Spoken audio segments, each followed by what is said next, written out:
اللهم صل وسلم وبارك على سيدنا محمد وعلى آله وصحبه وسلم. حبايبي الحلوين عاملين ايه؟ يا رب تكونوا بخير وصحة وسعادة، اللهم امين يا رب العالمين. سعيد انضمامكم في قناتي، قناة ام محمد اسيوط، قناة يوميات ام محمد اسيوط.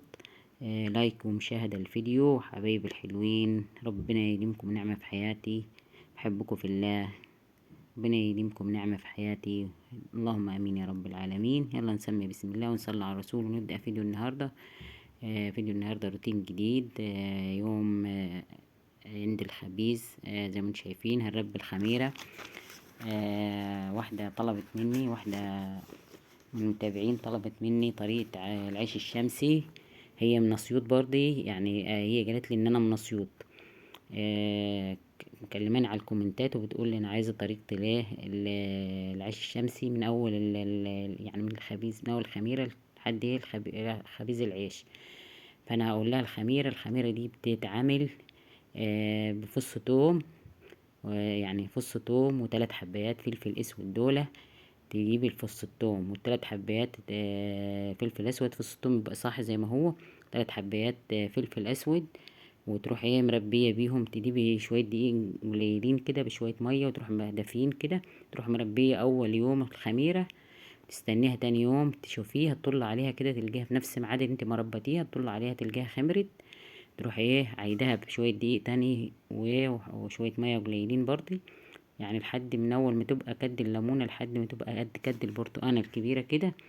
يعني هتعيديها 3 مرات الخميره، ونربي بيها الخميره زي ما انتم شايفين كده.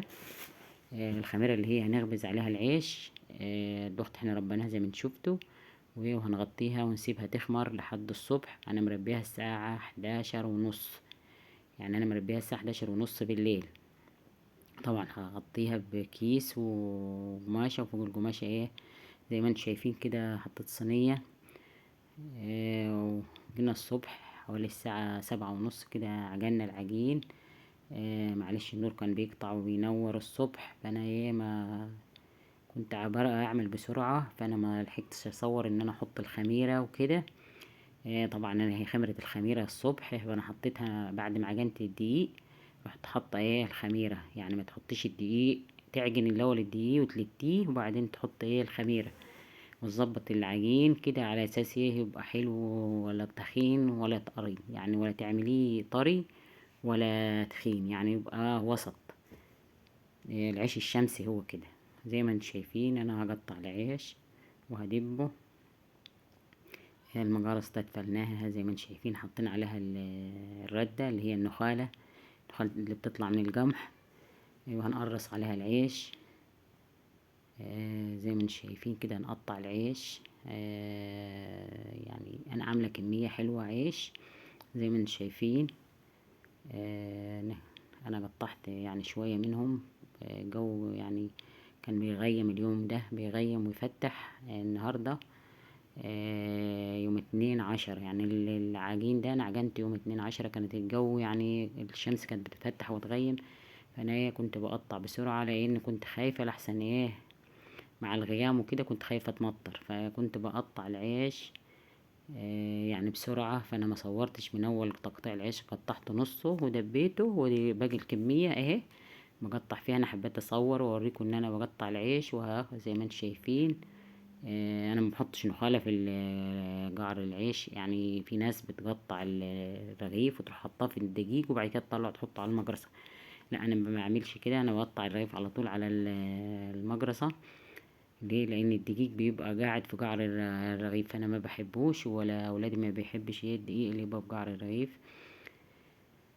زي ما انتم شايفين كده. اللي وصل لحد هنا يا جماعة يحط اللايك، ما تنسونيش في اللايك بالله عليكم. انتوا كل قبل ما يدخل واحد وهو داخل كده يشوف الفيديو يحط اللايك، بالله عليكم حطوا اللايك عشان الفيديو يترفع. انا بتعب والله العظيم في الفيديوهات اللي انا بعملها، يعني وكل اللي بيطلب مني حاجة والله العظيم يعني بعملها له.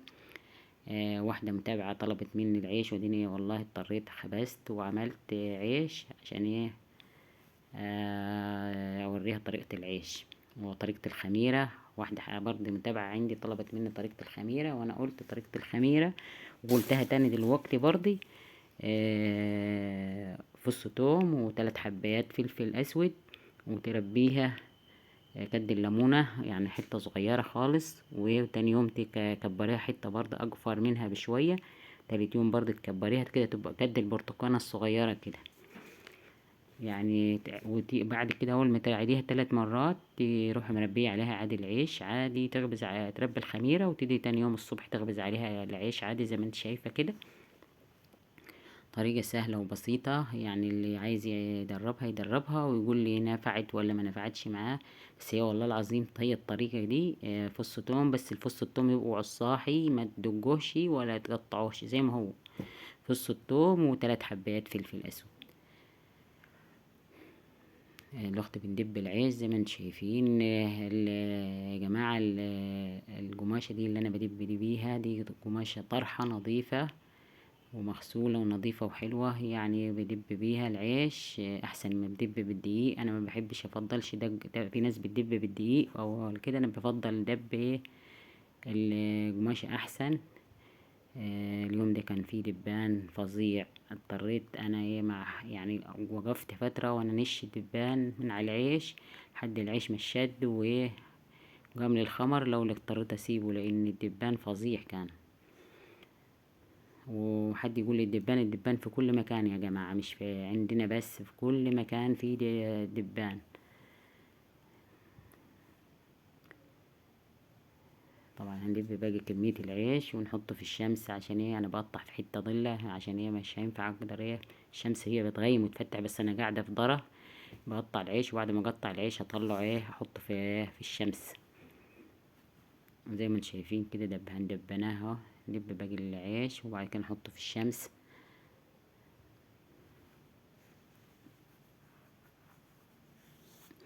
النهارده ما كان مع الجو هيغيم ويفتح، فقعدنا ايه فترة يعني، قعدنا خدنا لبعض الظهر في العيش خبيز. لكن لما يبقى الجو حر يعني ما ياخدش ساعة خمر العيش ويخمر. النهارده خد ساعة ونص على ما خمر. طبعا زي ما انتم شايفين كده. طبعا احنا كان زمان بنحمي فرن وكده، دلوقتي طبعا ايه بنولع الفرن اللي هي بالانبوبة دي وتسخن ونرص فيها العيش ونخبز. انا عندي فرن بلدي بس ما عنديش ايه الوقيد اللي هو بيحمي به الفرن. فانا عندي فرن بلدي بس ما عنديش الوقيد اللي يحمي به. انا كنت بخبز في الاول بالفرن البلدي. يعني العيش الكمية العيش اللي انتوا شايفينها دي دلوقتي انا برصهم فرميتين في الفرن البلدي. انما الفرن الحديد بياخدوا معاي حوالي 4 رمي. الرمية بتاع يعني لو عيش كبير بتاخد 10 رغيف، لو العيش يعني وسط تاخد معايا حوالي 11 رغيف 12 رغيف الفرن. طبعا زي ما انتم شايفين قطعناه ودبناه وحطيناه في الشمس اهو، هنسيبه يخمر. وبعد ما يخمر كده ايه نشوف نروح عند الفرن ايه نظبط الانبوبة ونظبط الدنيا عبيلة. طبعا زي ما انتم شايفين العيش خمر كده، هنضطر نقلبه كده. خمر العيش زي ما انتم شايفين، لازم الرغيف يخمر كده ويجب على الارض كده. قلبناه. طبعا مش ينفع انا ماسكه التليفون، مش عارفه اقلب وانا ماسكه التليفون، فانا بصور. صورت لكم العيش وخمران وبعد كده صورت لكم ايه لما قلبناها، وبعد كده هنوديه نخبز في الفرن. زي ما انتم شايفين اهو رصينا العيش. التليفون سخن فانا ما صورتش من اول ايه رصه. فزي ما انتم شايفين كده احنا رصينا عيش، وهنحط باقي العيش اللي هو هنرص العيش اللي طلعنا عيش طايب، حطينا عيش مطرح وني. وهنروح يعني اللي يستوي نطلعه، واللي نحط مطرح ايه العيش اللي لسه ني.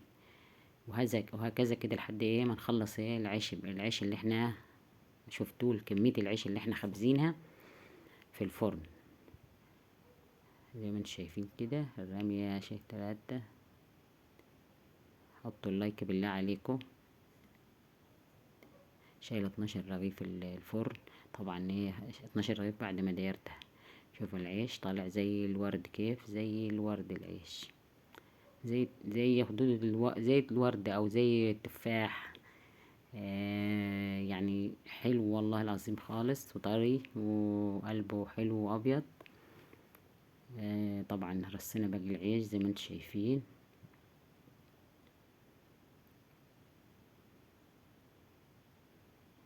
طبعا حد يقول كمية العيش كتيرة، انا بحط منها في التلاجة، بقعد بالحوالي 15 يوم او 20 يوم ما بخبز، يعني بقعد فترة لما اخبز.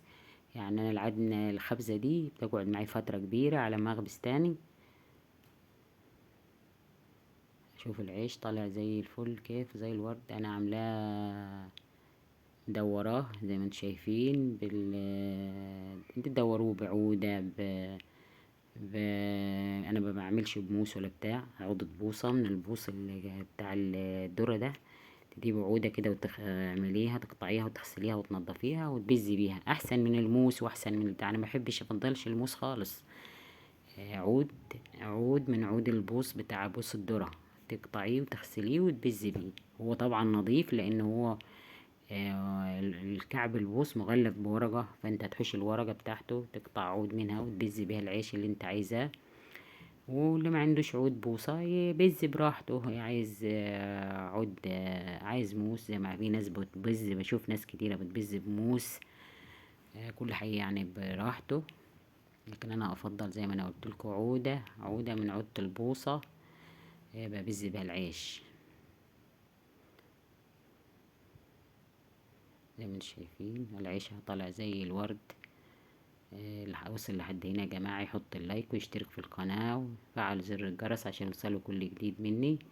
كده الفيديو يبقى انتهى، واشوفكم في فيديو جديد ان شاء الله. واستودعكم الله، والسلام عليكم ورحمة الله وبركاته.